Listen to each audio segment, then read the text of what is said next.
Good morning and welcome, everyone. I am Susan Swope, and I am honored to be here as the worship assistant this morning. We gather to worship, but first I'm supposed to read the blurb. There is boundless wisdom in the rest of nature. In this season of awakening, what lessons might we take from the flashy, fleeting life of a flower? This morning, the title for this morning's service is Como el Flor, like the flower. Leah will share a reflection interspersed with song. Leah was born in Baltimore to a father who toured the world playing trumpet in a funk band, and a mother who dreamed of opera while performing with her siblings in the Jones family gospel singers. As a result, Leah was singing on the pulpit of the Baptist church where she grew up as soon as she could speak. When she discovered the acoustic guitar as a teenager, she began teaching herself by writing songs. Having shared the stage with luminaries including Odetta, Mavis Staples, and Dar Williams, Leah's music is well known and loved within the Unitarian Universalist community. And those of you who were here for the first year of the pandemic will especially remember very fondly and gratefully Leah, who provided music for us during that first terrible, scary year. And I have to say that Leah was one of the great blessings for me as I faced the terrors of the pandemic.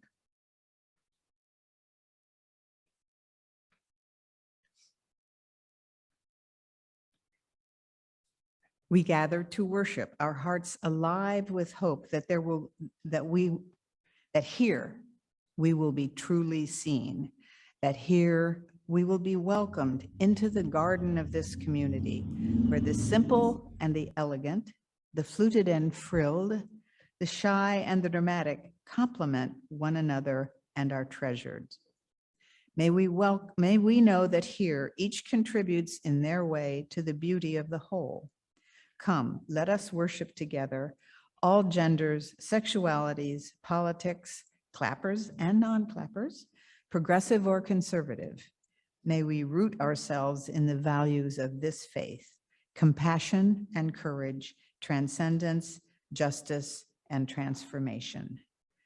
Those are the words of Meg Barnhouse. You are welcome here. And now, through the wonders of Zoom, we welcome Leah for the prelude. Good morning, Susan. Good morning, you of Gettysburg. It's such a pleasure to be with you today. And I'd like to invite clappers, and especially singers and toe tappers, to participate in this and all of the music today. Hello, beautiful today. Hello, beautiful now. Hello, beautiful sunshine, honey. I love you and how. Hello, beautiful me. Hello, perfect right here. Hello, wonderful day that's waiting. Goodbye, doubt and fear. Hello, beautiful today. Hello, beautiful now. Hello, beautiful sunshine, honey. I love you and how. Hello, beautiful me. Hello, perfect right here. Hello, wonderful day that's waiting. Goodbye, doubt and fear. Try to sing it with me. Hello, beautiful today. Hello, beautiful now. Hello, beautiful sunshine.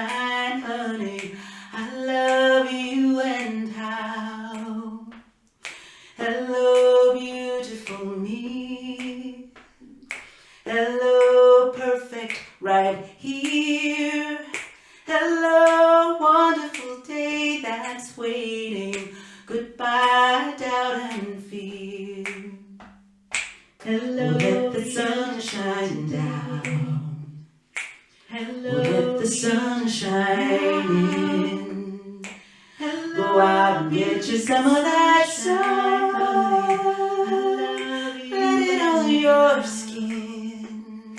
Hello, let the sun shine down. Hello, let the sun shine in. Go out and get you some of that sun. Goodbye, doubt and fear. Bye bye now. Hello, let the sun shine down. Let the sun shine down. Let the sun shine. Let the sun shine. Go out and get you some of that sun. Go out and get you some of that sun.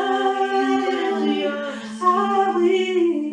Hello, let the sun shine down. Let the sun shine down. Let the sun shine.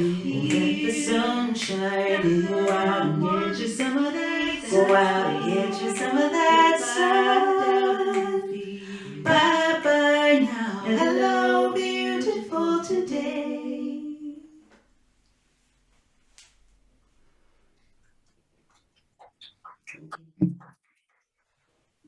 The words for the lighting of our chalice are Like the First Hint of Green by Jennifer McLaughlin. As the first hint of green begins to peek through the barren ground, as that little sprig grows into a healthy stem, as that stem grows into a stalk and forms a bud, as that bud slowly opens with each new day to form a yellow daffodil, let us be like that first hint of green, renewed by the warmth of the sun's rays and ready to emerge with a new energy, ready to face the day. We light this chalice to bring a glimmer of that warmth into our space. And after I have lit the chalice, Leah will lead us in our opening hymn, and she will also share today's Blue Note.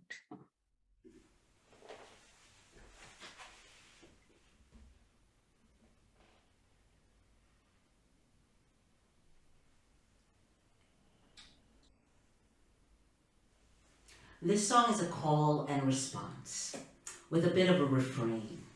So when it becomes familiar to you, please sing along. We can consider this a theme song of the daffodil. Standing here, this is where I grow. Trying to make sense out of what I know. Watching the birds fly wild and free. While this day's sunlight shining on me, shining on me,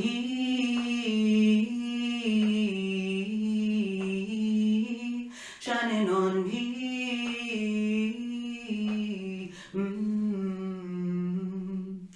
Standing here, this is where I grow. Standing here, this is where I grow. Trying to make sense out of what I know. Trying to make sense out of what I know. Watching the birds fly wild and free. Watching the birds fly wild and free. While this day's sunlight shining on me. While this day's sunlight shining on me. Shining on me.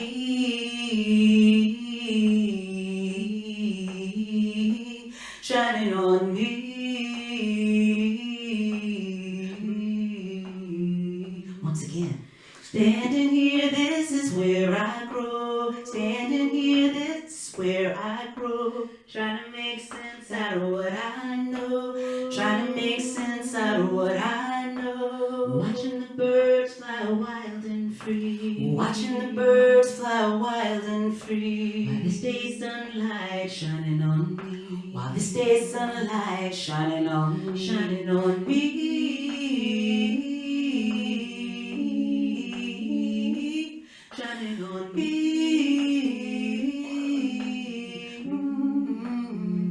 sing it one more time. Standing here, this is where I grow. Standing here, this is where I grow. Trying to make sense out of what I know. Trying to make sense out of what I know. Watching the birds fly wild and free. Watching the birds fly wild and free. While this day sunlight shining on me. While this day sunlight shining on me. Shining on me.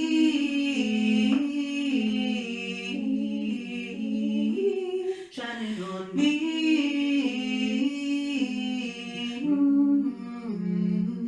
Shining on me.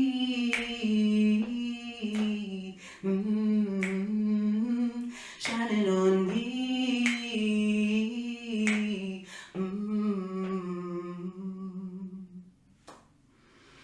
Grateful for today's sunlight, and grateful to share with you about the legacy of one of my heroes, Dr. Wangari Maathai.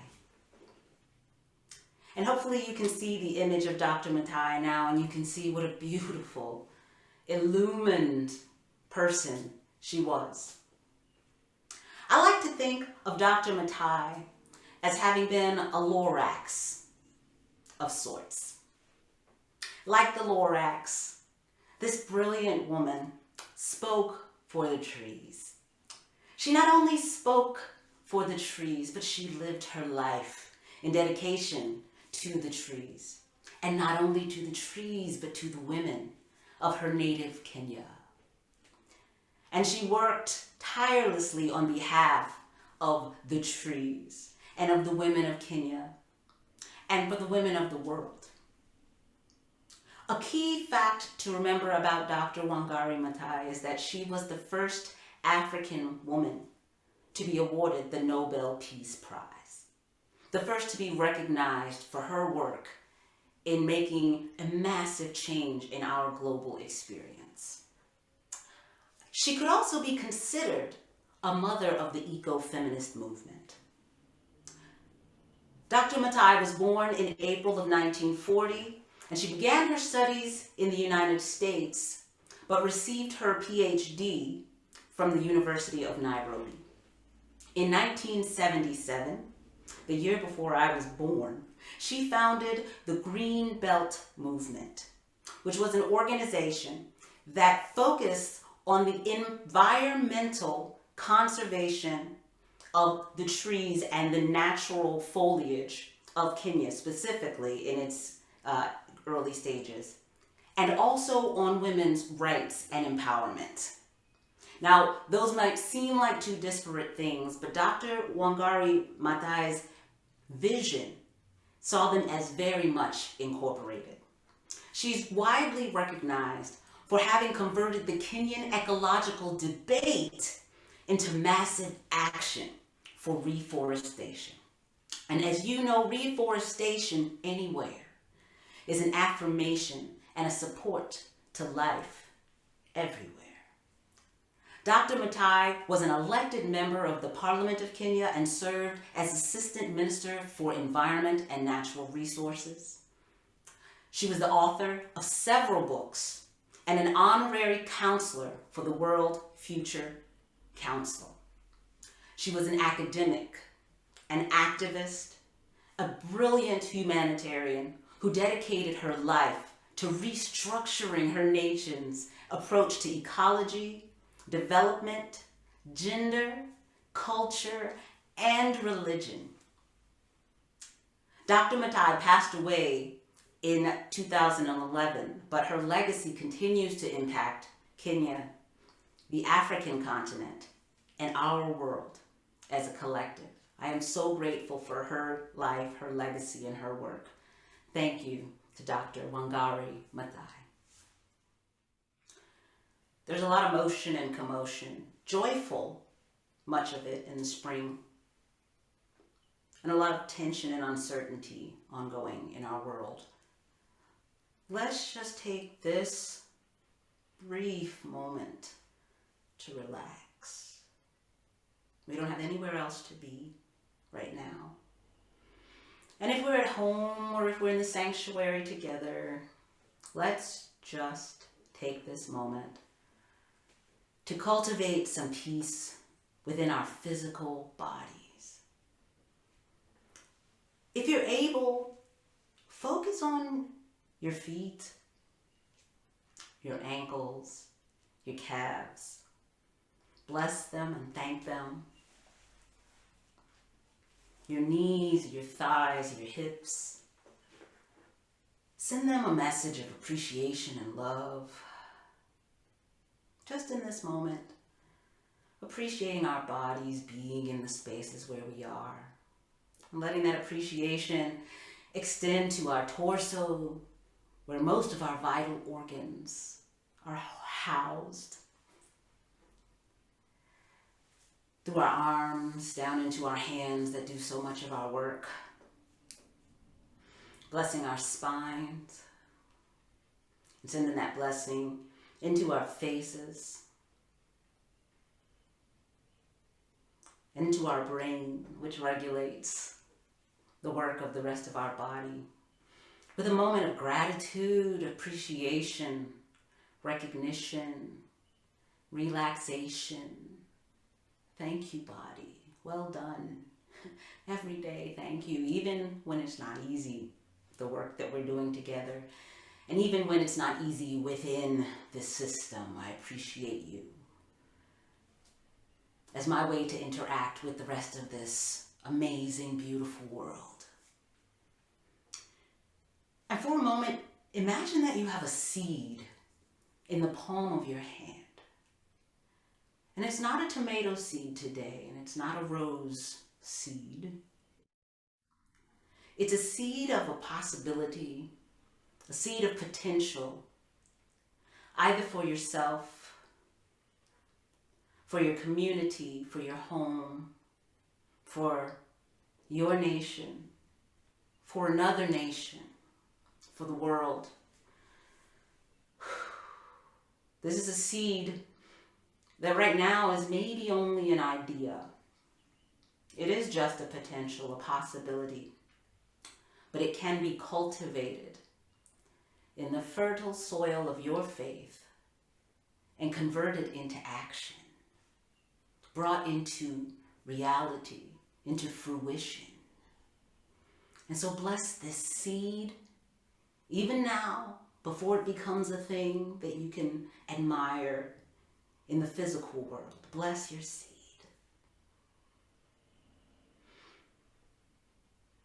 And remember each day to return to your seed and ask how you can be of service to this vision. Today, I choose to sow the seed of peace in my heart and in my life.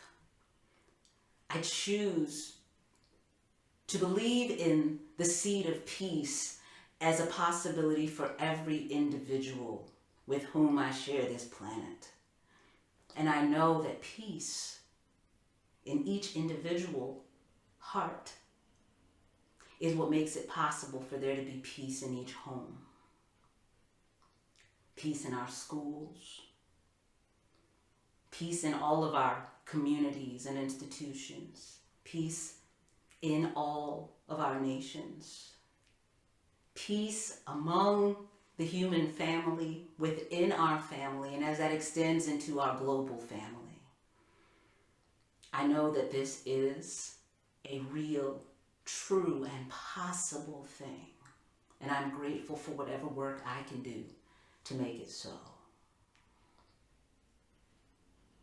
And now let us sing together in honor and appreciation of the spirit of life.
And it's a beautiful gift to know that the spirit of life is with us.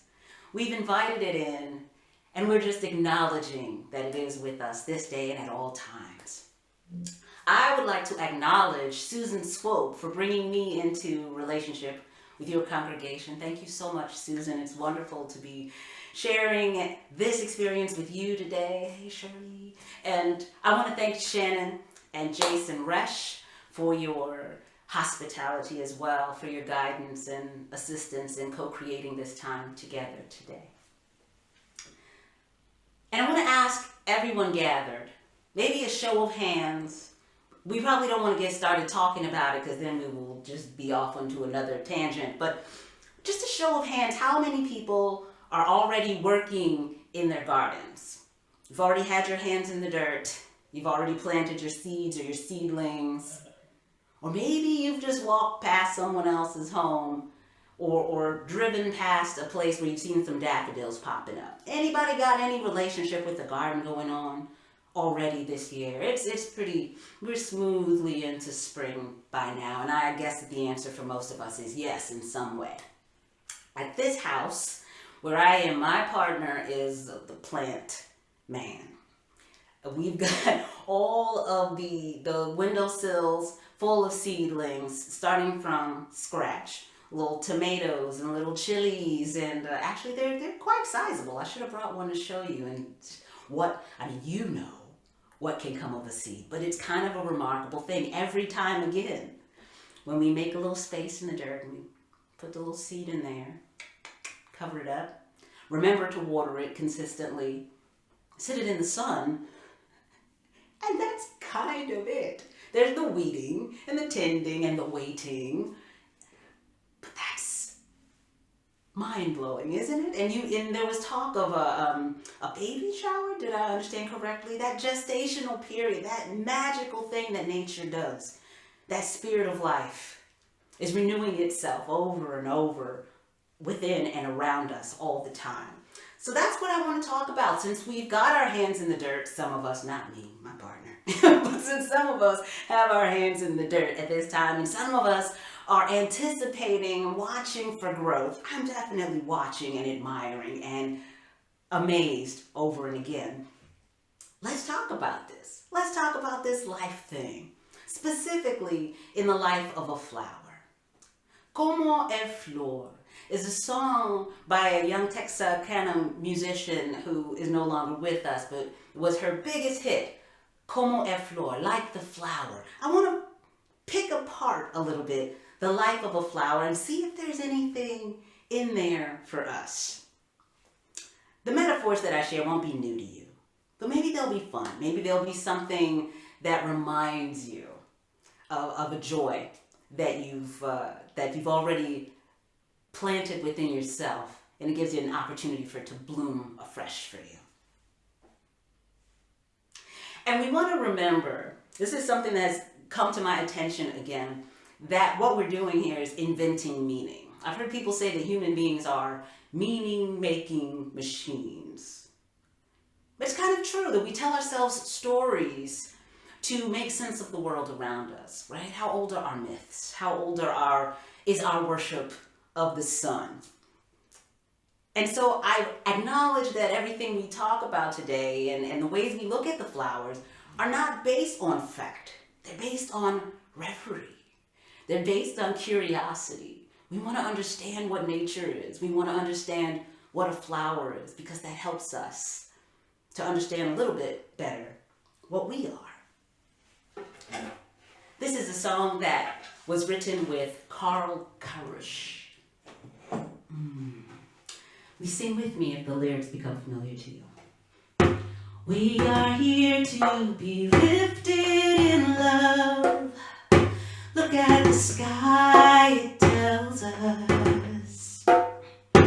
We are here to be lifted in love. Look at the trees, they tell us. We're here to be lifted in love, to listen to love as a flower raises its face to the sun. We are all one, here to be lifted in grace and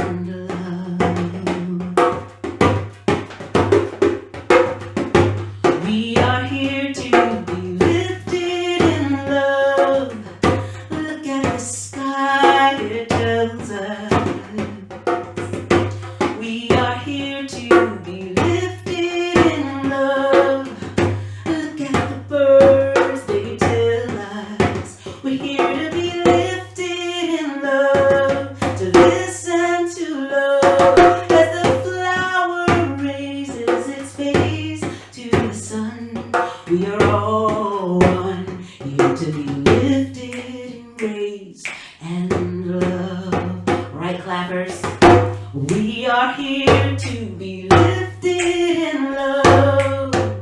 Look at the sky, it tells us we are here to be lifted in love. Look at the trees, they tell us we're here to be lifted in love. To listen to love as the flower raises its face to the sun. We are all one, here to be lifted in grace and love. As the children raise all their faces to the sun, we are all one, here to be lifted in grace and love.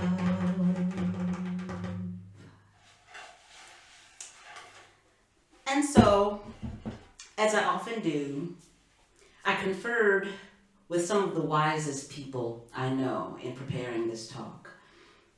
You got a chance to see them, Jacob and Lucia. Actually, my 22-year-old Layla is probably the single wisest person I know.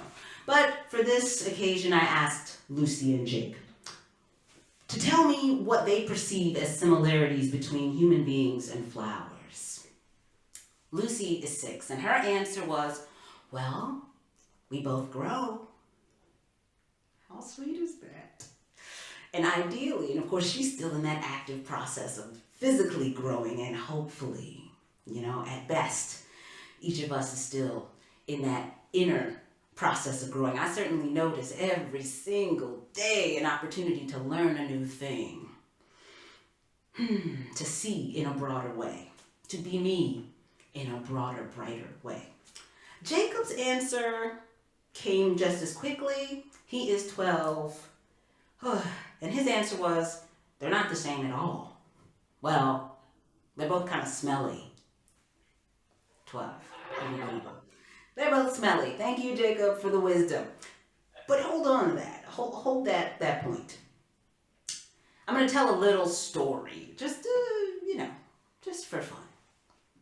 One day a farmer was walking through the woods, walking through the meadow, and saw the most beautiful flower. And so the farmer decided to do that thing that a farmer does, and they collected the seeds of the flower. They took it back to their farm and they planted it intentionally in a place where it could flourish. They tended it, weeded it, watched it. When the rains weren't consistent, they watered it. They made sure that it got ample sun.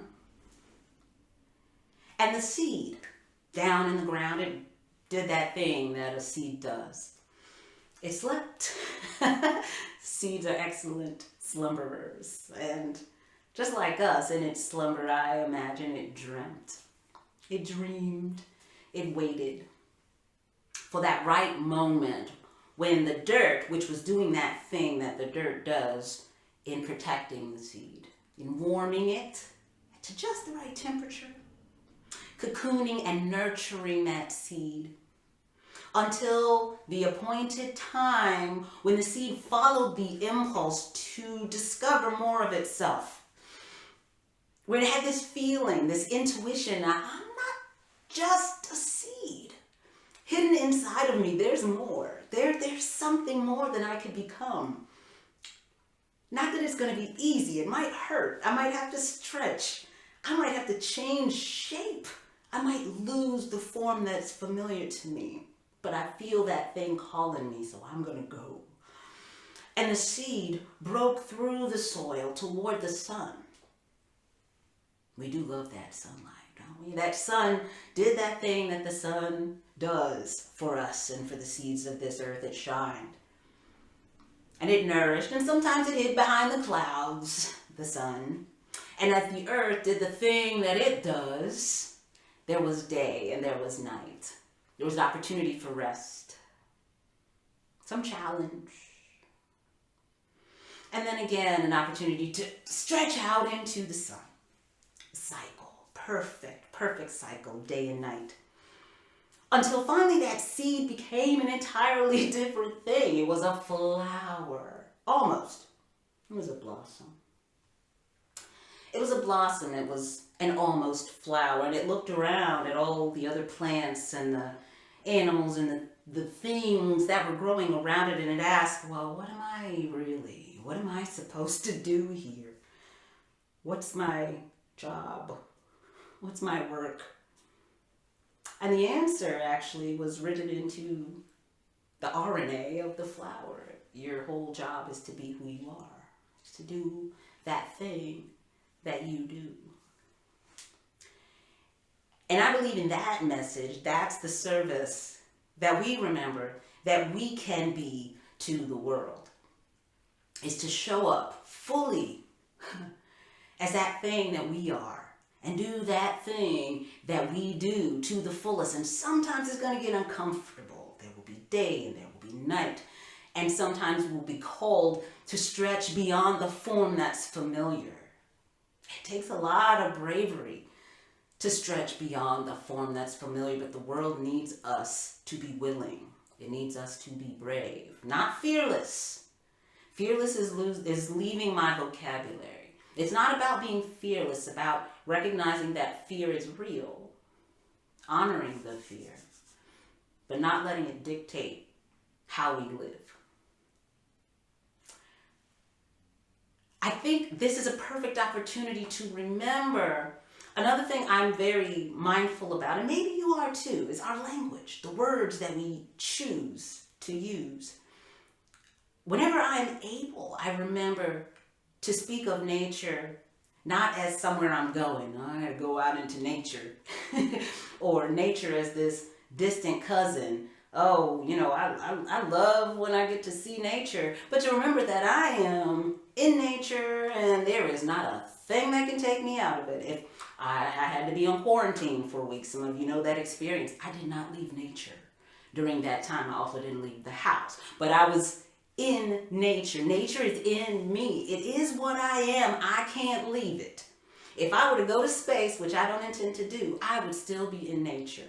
So I remember to say that I am thinking of the rest of nature. I want to go visit the rest of my family, the non-human members of my family. I think it's important for us to remember that it's not us and them about nature. Thinking back to Dr. Wangari Maathai's work, I think that one of the most vital lessons that her work taught us, that whole ecofeminist message, is that us and them, that's not going to cut it. That is not going to keep us alive as a species. The sooner, the more frequently, and the more intrinsically we remember that we belong to one another, male, female, and everything in between and beyond. Human beings, plant beings, animal beings, the sky, the water bodies, all of these elements, we all belong to one another. We all are of one another, one family under one sky. When we recognize that we have the flowers within us, then we take these images not as something lovely to look at, but we remember that it is actually a part of who and what we are.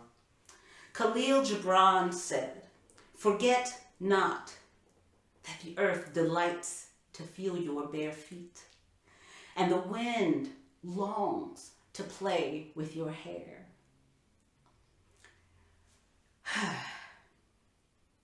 So when the flower unfurled its petals and did that thing that a flower does, that simple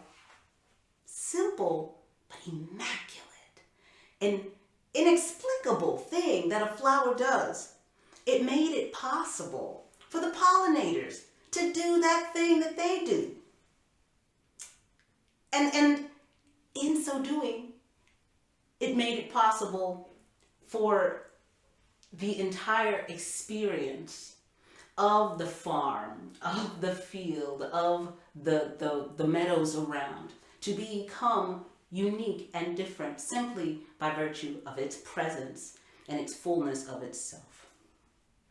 So I have a tendency to often ask myself what's mine to do. Occasionally I have a habit of looking around and thinking I should be an oak tree. Or thinking maybe I should be grass.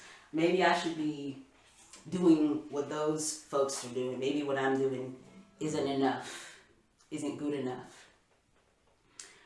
But when I remember that my job, my work, is baked into my DNA, and my job is to be myself fully, to be willing and brave enough to expand my form when that's called of me, but to stay aware of who I am, what I am, and be that unique, beautiful thing to my fullest.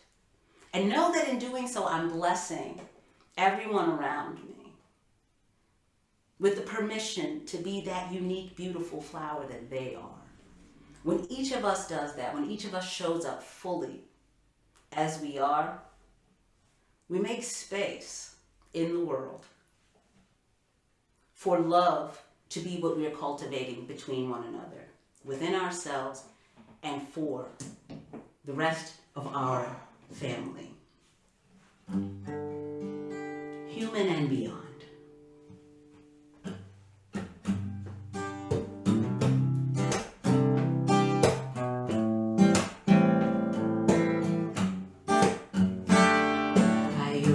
Myself to love, and I know that I deserve it. I open myself to love. I open myself to love, and I know that I deserve it. I open myself to love. You want to sing that with me? I open myself to love, and I know that I deserve it. I open myself to love.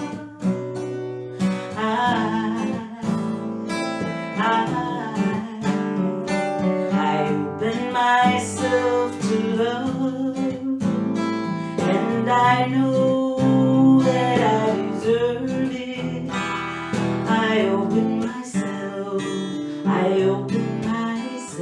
to love.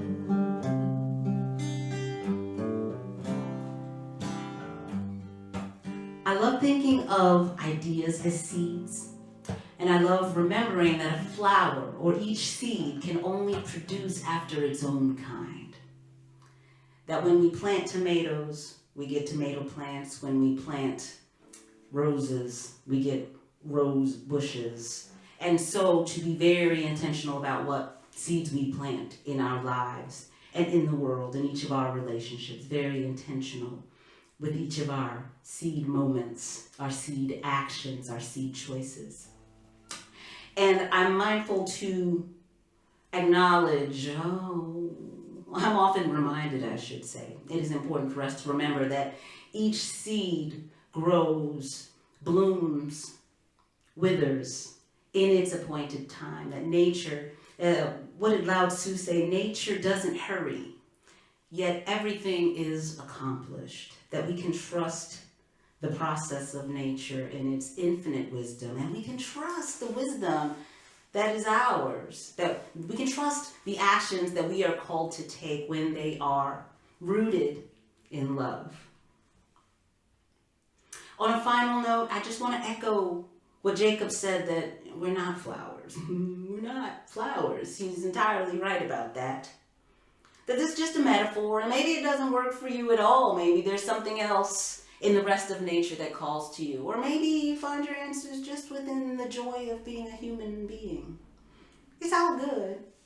Flowers are a part of our lives, and they give us an opportunity to reflect on who and what we are. An opportunity to respect our uniqueness, the diversity of the rest of nature, the diversity within humanity. But the one thing I want to leave you with, if you forget everything else that I said and sang today, that's fine. I hope you've enjoyed this time together. But I want you to remember what Emily Dickinson said. To make a prairie, it takes a clover and one bee. A clover and a bee and reverie. Though reverie alone will do if bees are few. This last song, just a quick chant, is by Issei Barnwell, with a little taste of another chant by Paul Vasile. Thank you again so much for the opportunity to be with you today. Thank you and bless you in your unique, perfect beauty, knowing that we all are what makes this world what it is.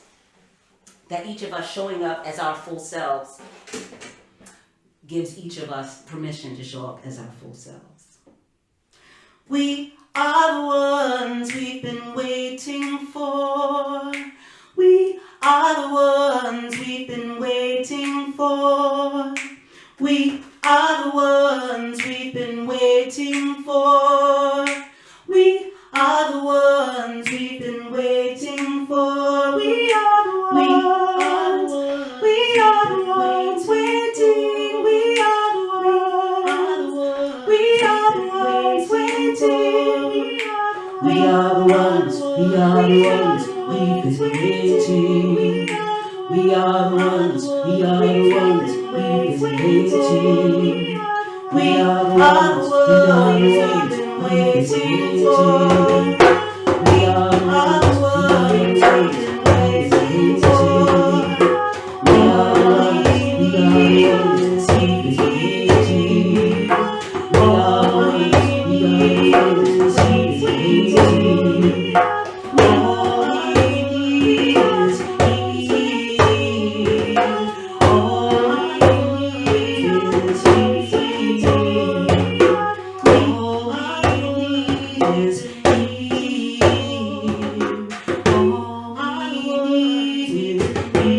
healing. All we need is healing. All we need is healing. All we need is healing. Thank you. Thank you, Leah.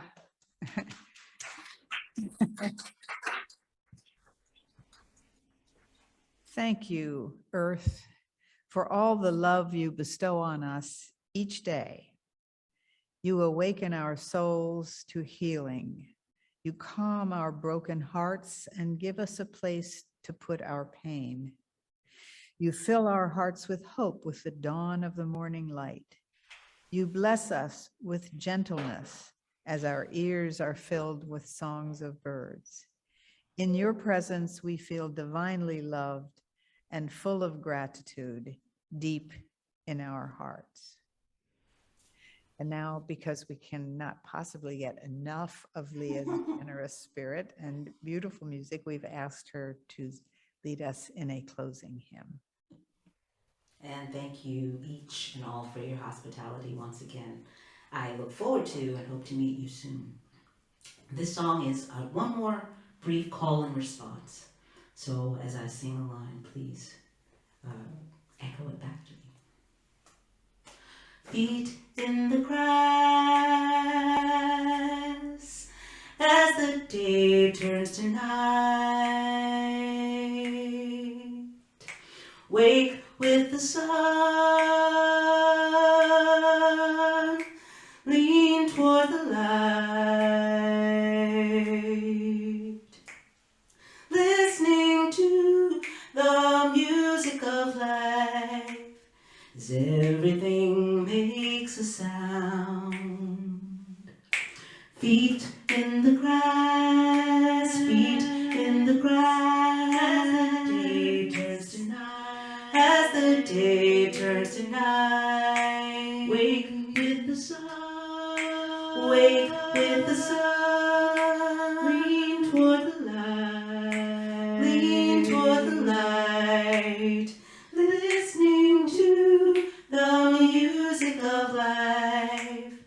Everything makes a sound. Listening to the music of life. As everything makes a sound. One more time. Feet in the grass, feet in the grass. As the day turns to night, as the day turns to night. Wake with the sun, we wake with the sun. Lean toward the light, and lean toward the light. Listening to the music of life. As everything makes a sound. Listening to the music of life. As everything makes a sound.